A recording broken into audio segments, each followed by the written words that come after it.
In this video, we will be discussing about your packing, your most important thing, money. आप India से यहाँ पे पैसे कैसे लेके आएंगे? कैश लेके आएंगे, कार्ड लेके आएंगे, foreign for Hello and welcome back to my YouTube channel. This is Raghav Ashok. So this is 1st of September और अगर आप सितंबर इनटेक में यूके आ रहे हैं so this video is for you. सितंबर के अंदर सबसे ज़्यादा नंबर ऑफ स्टूडेंट इंडिया से यूके आते हैं तो ये गाइड है all student who are coming to UK in this September intake. ये कॉम्प्रिहेंसिव गाइड है. In this video we will be discussing about your flight booking, your shopping, your packing, your most important thing money. आप India से यहाँ पे पैसे कैसे लेके आएंगे? कैश लेके आएंगे, कार्ड लेके आएंगे, फॉरेक्स कार्ड लेके आएंगे, डेबिट कार्ड लेके आएंगे, क्रेडिट कार्ड लेके आएंगे, क्या सबसे बढ़िया ऑप्शन है? और यहाँ आने के बाद आप उस पैसे को यूज़ कैसे करेंगे वो तो आपकी मर्जी है, कितने कैसे भी यूज़ कर सकते हैं. It's your money. And so first things first, so we gonna discuss about the flight. आजकल तो इंडिया में भी डोमेस्टिक फ्लाइट से चलन बहुत हो गया तो लोग फ्लाइट बुक करते हैं तो it's not a big issue. But ये कि इंटरनेशनल फ्लाइट बुक कर रहे हैं उसमें कुछ चीज़ों का खास ख्याल रखना है. जैसे आप फ्लाइट बुक कर रहे हैं तो अपना कैश लेटर में एक डेट होती है कि last date to enter into UK. वो चीज़ मेक श्योर करें कि आप उस डेट से पहले का ही फ्लाइट करें कि by that time you are suppose to be in UK and आपका इमिग्रेशन क्लियर हो जाना चाहिए. जैसे कि आपकी फ्लाइट उस पर डेट है कि last date to enter in UK so 13 तारीख, तो वो 13 से 14 नहीं होना चाहिए. अगर वो 13 से 14 तारीख को यहाँ पे आप आए और इमिग्रेशन में आप जाएंगे वो कैश लेटर मांगते हो कि कैश लेटर दिखाइए आप अपना. जैसे ही कैश लेटर दिखाएंगे उसके अंदर वो डेट देख के क्या देते हैं आप नहीं आ सकते, एंटर नहीं कर सकते. तो मेक श्योर कि वो डेट से पहले आप यूके के अंदर एंटर हो जाए और अपना इमिग्रेशन क्लियर कर लें. ऑफिशियल वेबसाइट पे जाके फ्लाइट टिकट बुक ना करें. वो उसमें फ्लाइट टिकट्स महंगे मिलते हैं तो इट्स बेटर कि आप sky scanner, Google flights, Flipkart और kayak.com और भी वेबसाइट में आपको मेंशन कर दूंगा. आप उन पे जाके सब पे अलग अलग जाके अलग अलग टाइम पे अलग अलग ब्राउजर से आप चेक कर सकते हैं. सो उन पे सबसे बेहतरीन डील जहाँ पे मिल रही है वो कर लें. और जब फ्लाइट बुक कर रहे हैं तो उसमें एक चीज़ का कुछ चीज़ें उनका ख्याल रखना है जैसे कि वेट और नंबर ऑफ बैग्स अलाउड. तो कुछ फ्लाइट्स में नॉर्मल जो स्टैंडर्ड है वो है 30 kg वेट अलाउड होता है. उसके अलावा 1 एक्स्ट्रा बैगेज, तो 1 बैग और 2 बैग वो डिपेंड करता है कौन सी फ्लाइट में आ रहा है. और कुछ वेबसाइट जो है वो स्टूडेंट को फ्री बैगेज देती हैं. आप एतिहाद एयरलाइंस को चेक कर सकते हो, वो देते हैं. मुझे लास्ट टाइम जब तक याद है और भी वेबसाइट की और भी कंपनीज की वेबसाइट चेक कर सकते हैं, एयरलाइंस की वेबसाइट चेक कर सकते हैं आप. सो उसमें आपको पता चल जाएगा. टिकट बुकिंग के लिए डेट हो गई, उसके बाद टिकट के वेट चेक कर लिया आपने, उसके बाद की नंबर ऑफ बैग्स कितने ये हो गया. उसके बाद आपको चेक करना है आपको डायरेक्ट फ्लाइट लेनी है, स्टॉपिंग फ्लाइट लेनी है. दो तरह की फ्लाइट होती है, कनेक्टिंग फ्लाइट होती है और डायरेक्ट फ्लाइट होती है. डायरेक्ट फ्लाइट जो होती है आप दिल्ली में फ्लाइट बोर्ड करेंगे वो फ्लाइट सेम फ्लाइट लंदन में आ जाएगी और आप पहुंच जाएंगे. तो नॉर्मली उसमें 8 घंटे लगते हैं. वो सबसे महंगी फ्लाइट्स होती है. अगर आपको सही रेट में मिल जाती है तो सबसे अच्छा ऑप्शन है वो, आप डायरेक्टली आए. लेकिन कभी कभार क्या होता है कि आप सिर्फ एक कनेक्टिंग करें, दुबई की कनेक्टिंग कर ले कि India to like Delhi to London via Dubai. So आपको हो सकता है कि जो डायरेक्ट फ्लाइट 1 लाख रुपए में मिल रही है वो कनेक्टिंग दुबई से अगर आप एक बार चेक करेंगे कि दुबई से कितने की पड़ रही है तो वो सेम फ्लाइट मतलब सेम लंदन आना आपका ऑलमोस्ट 30-40% कम का हो सकता है. 60,000 में ही हो सकता है कि आपको टिकट मिल जाए. दूसरी बात है कि जब आप यूके आ रहे होते हैं तो दुबई में आपको वीज़ा लेने की ज़रूरत नहीं होती.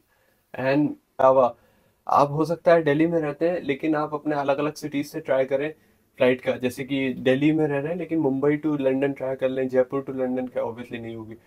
Mumbai to London, Kolkata to London, Bengaluru to London, तो अलग अलग एरिया से ट्राई करें. कभी कभार क्या होता है कि दिल्ली से लंदन महंगी आ रही है, मुंबई से लंदन उतनी महंगी नहीं है.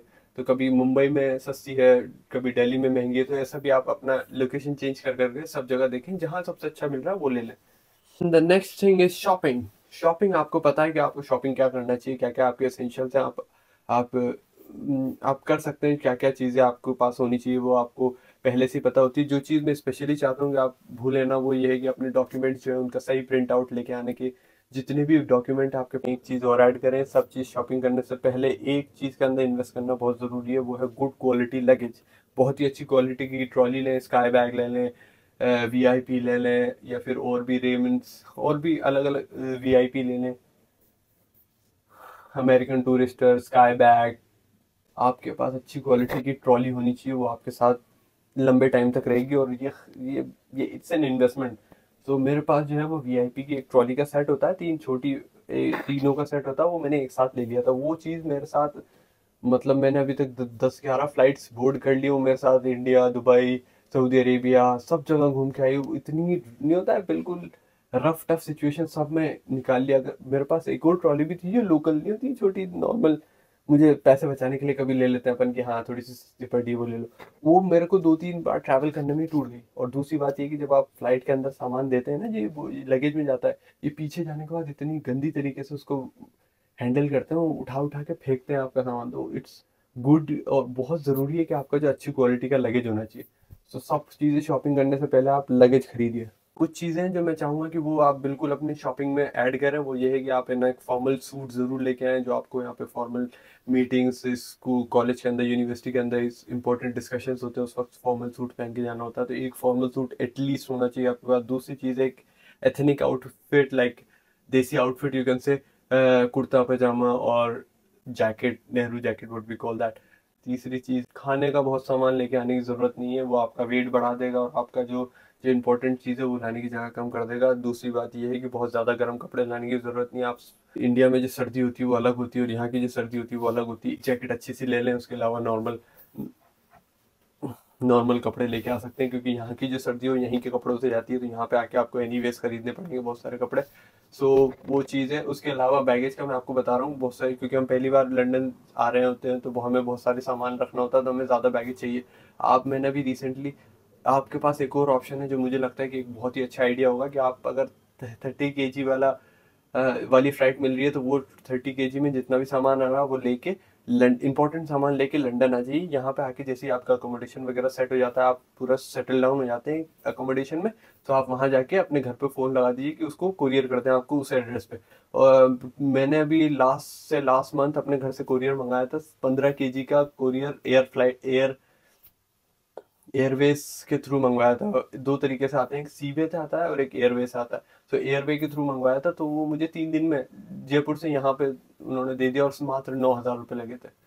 सो आप वो भी कंसिडर कर सकते हैं कि कम सामान लेके लंदन आ जाए, यहाँ पे सेटल डाउन हो जाए, उसके बाद घर पे से यहाँ पे कुरियर करवा सकते हैं। एंड फ्लाइट हो गई बुक, अब आ गई शॉपिंग भी हो गई आपकी प्रॉपर। अब जब आप शॉपिंग कर ली, सब चीज़ें एक जगह पे इकट्ठी कर ली, हाँ, शॉपिंग का नाम पे मुझे याद आया, यहाँ पे आपको मसाले, वो बहुत सारी नहीं होती है यूटेंसिल्स, ये सब लाने की बहुत ज़्यादा ज़रूरत नहीं है। आप बेसिक बेसिक मसाले वगैरह यहाँ पे भी मिलते हैं। आप छोटा सा छोटे छोटे पैकेट ले सकते हैं, कि फर्स्ट फ्यू डेज आप, हो सकता है आप रिमोट एरिया में रह रहे हो, तो फर्स्ट फ्यू डेज में आपको दिक्कत ना आए। बाकी बहुत सारे लाने की ज़रूरत नहीं है, तो यहाँ पे सब कुछ मिलता है। इनफैक्ट मेरे घर के नीचे एक है ना पंजाबी पंजाबी अंकल की एक ग्रॉसरी शॉप है, और ऑफ लाइसेंस स्टोर्स जो है सारे इंडियंस और पाकिस्तानी और बांग्लादेशी लोगों के होते हैं। तो वहाँ पे सारे मसाले, सारे कुकर, कढ़ाई, बेलन, ये वो सब, मैगी, पार्ले जी, सब कुछ मिलता है, रूह अफ़ज़ा, सब कुछ मिलता है। तो आपको वो सब कैरी करने की ज़रूरत नहीं है। हाँ, स्पेशलाइज मसाला जो आपको लगता है कि आपके शहर में ही मिलता है और कहीं नहीं मिलता है, वो लेके आ सकते हैं। दूसरी और सबसे इंपॉर्टेंट चीज़, अगर आप कोई मेडिकेशन पे है, तो आप अपना मेडिकेशन ज़रूर लेके आएँ। मेडिकेशन क्या, स्पेशलाइज, जैसे कि आपको प्रिस्क्राइब मेडिकेशन चल रहा है आपका, तो वो आप पूरा 1 साल के लिए भी लेके आ सकते हैं। उसका प्रिस्क्रिप्शन डॉक्टर से लिखवा के अपने पास लेके आइएगा, क्योंकि हो सकता है वो आपके एयरपोर्ट पे पूछ ले कि ये इतनी सारी मेडिसिन क्यों है, लेकिन ये ले आइएगा। यहाँ पे बहुत महंगी होती है मेडिसिन, और मिलती भी नहीं है। बहुत सारी मेडिकेशन है जो आपको इंडिया में मिलेगी, वो यहाँ नहीं मिलती है। तो हेल्थ केयर ऑलमोस्ट यहाँ पे फ्री है, लेकिन बहुत अलग तरीके से काम करता है। अगर आपका पहले से ट्रीटमेंट चल रहा है, तो इट्स बेटर कि आप अपना सब कुछ लेके आए। फ्लाइट हो गई, शॉपिंग हो गई, अब आती है बारी पैकिंग की। सारी चीज़ को पैक करके, नंबर ऑफ बैग जैसे जो भी फ्लाइट में हुआ है उस नंबर ऑफ बैग से जाएंगे। 2 बैग्स में हमें 35 kg, 40 kg, जितना भी आपका हो रहा है वो फिक्स करना है। एक तो केबिन बैग होता है और लगेज होता है। तो जो लगेज में जाने वाला है वो आप जब बोर्डिंग पास लेंगे तो वो लगेज में चला जाएगा, और जो केबिन बैग होगा वो आपके साथ फ्लाइट के अंदर, जो ऊपर शेल्फ होती है उसमें आप रखते हैं। सो दो दो बैग नॉर्मली ऐसा होता है कि एक केबिन बैग होता है, एक लगेज होता है। दोनों का मिला के वेट अराउंड 37 kg होता है। 30 kg लगेज का, और 30 kg लगेज का, और 7 kg आपके हैंड बैग का, मतलब वो केबिन बैग का।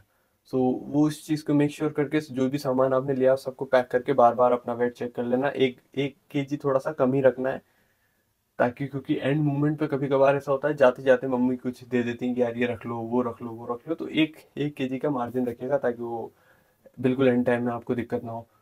और ये भी आप कर सकते हैं, कपड़ा अगर आपको लग रहा है कि वो जैकेट बहुत ही भारी है तो उसको निकाल लें, उसे पहन के आए। जो भी बूट आपका सबसे भारी है वो निकाल लें, उसको पहन के आए। सारी हल्की चीजें रख लें, जो चीज भारी है आपको लग रहा है, कुछ जैकेट्स होती हैं बहुत हैवी होती हैं वो पहन लें। एक बूट अगर आपका लेदर का बूट है, वो अकेला बूट ही आपको 1 kg का होगा, तो इट्स बेटर कि वो निकाल के खुद पहन लें, और बाकी जो स्नीकर्स हैं जो लाइट वेट है उन सबको अंदर रख लें। दिस इज हैक्स जो आप वैसे भी कर लेंगे, इंडिया वाले बहुत स्मार्ट होते हैं इन सब चीज़ों में। को वेट करके आप सारी पैकिंग करिए। पैकिंग, शॉपिंग, सब कुछ हो गया, तो अब नेक्स्ट पार्ट आता है पैसा कैसे लेके आएंगे। क्योंकि आप यहाँ आएंगे तो पहले 2 महीने 3 महीने का जो भी आपको, जब यहाँ आएंगे तो यहाँ पे भी खर्चा होगा, तो आपको पास पैसा तो होना चाहिए ना। अब वो पैसा इंडिया से यूके कैसे लेके आएंगे, तो पैसे लाने के कुछ कुछ 4 तरीके हैं। पहला है हार्ड कैश लेके आ सकते हैं। इंडिया में आपने किसी से फॉरेन एक्सचेंज करा लिया, बैंक से मनी ट्रांसफर से आपने लेट्स अज्यूम इंडियन रुपीज दे दिए उन्हें, और मान लो 1 लाख रुपए दे दिए, और उनसे 1,000 पाउंड ले लिया, और उस 1,000 पाउंड को आप अपने वॉलेट में रख के यहाँ पे लेके आ गए और उसको यूज कर रहे हो। फर्स्ट ऑप्शन ये है। सेकंड ऑप्शन ये है कि आप इंडिया का debit card, international debit card जो होता है इंडिया में, नॉर्मल बैंक्स में इंटरनेशनल डेबिट कार्ड और क्रेडिट कार्ड से थी। क्रेडिट कार्ड तो नॉर्मली ऐसे इंटरनेशनल ही होता है। सो वो दूसरा ऑप्शन है, वो लेके आ सकते हैं। तीसरा ऑप्शन जो होता है वो है फॉरेक्स कार्ड। फॉरेक्स कार्ड क्या होता है, एक नॉर्मल कार्ड जैसे डेबिट कार्ड क्रेडिट कार्ड होता है, वैसे फॉरेक्स कार्ड होता है। इंडियन अकाउंट, इंडियन मनी को आप है ना उस फॉरेक्स कार्ड में ऐड करते हैं, फिर उस फॉरेक्स कार्ड को आप यहाँ पे यूज कर सकते हैं as debit card.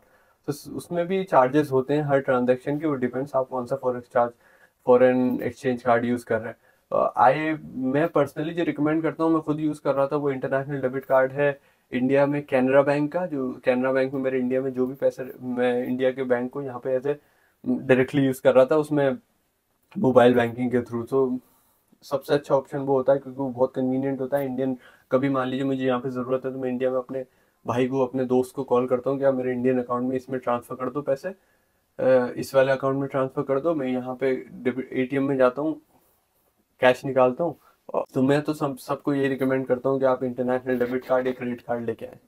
Hard cash लाने की ज़रूरत नहीं, क्योंकि एक स्कैम इंडिया में देखा गया, जो मेरे साथ दोस्त है आए हैं उनके साथ हुआ है कि यहाँ पे भी थोड़े दिन पहले ना note demonetisation kind of thing हुई थी, तो इनके पास भी जो पुराने नोट है वो चेंज हो गया। अभी इनकी करेंसी दोबारा नई नई प्लास्टिक करेंसी इनकी रोटेट हुई है मार्केट में। तो इंडिया में जो उन्होंने चेंज करा, हमको पुराने नोट दे दिए।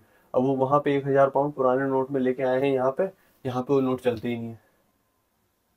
तो उनको भी बड़ी दिक्कत हुई, उन लोगों ने बहुत डिवैल्यूएट करके फिर पैसों को, नहीं होता है कि वो 1,000 पाउंड देके उन्हें 900 पाउंड मिले, 800 पाउंड ही मिले किसी और से, नए कैश लेके फिर उसको यूज़ किया उन्होंने। तो वो चीज़ें भी मसला कर देती है। बेटर कि debit card, international debit card अपने बैंक मैनेजर से पूछें कि कितना चार्ज लगेगा, क्या लगेगा, कैसा लगेगा, समझिए। सबसे बढ़िया international debit card, credit card होता है। अदरवाइज फॉरेस्ट कार्ड बहुत अच्छी चीज़ है।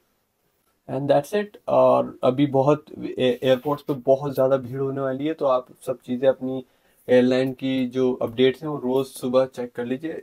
UK UK travel advisory, regular Google पे जाके सर्च करिए, UK travel advisory, UK travel advisory and travel travel advisory, international student news. ये 2-3 चीज़ें रोज़ सर्च करिए, चेक करते रहिए, अपने आप को अपडेटेड रखिए, क्योंकि ट्रैवल एडवाइजरी हर, यूँ मानिए कि हर हफ्ते अपडेट होती रहती है। तो ट्रैवल एडवाइजरी में कुछ चीज़ नहीं आई है तो आप हमेशा अपडेटेड रहेंगे। जैसे अभी यूके से, यूएई से आने वाली सारी फ्लाइट्स डिले हो रही थी, तो वो चीज़ आपको ख्याल रहना चाहिए। कभी कभार डिले होकर कैंसिल भी हो जाती है, तो आपको पहले से आइडिया हो कि सारी चीज़ें कैंसिल हो रही है, तो आप माइंड मेकअप कर लें कि मेरी भी हो सकती है, तो आप अपने आप को प्रिपेयर कर लें कि अगर ये नहीं हुआ तो और क्या कर सकते हैं।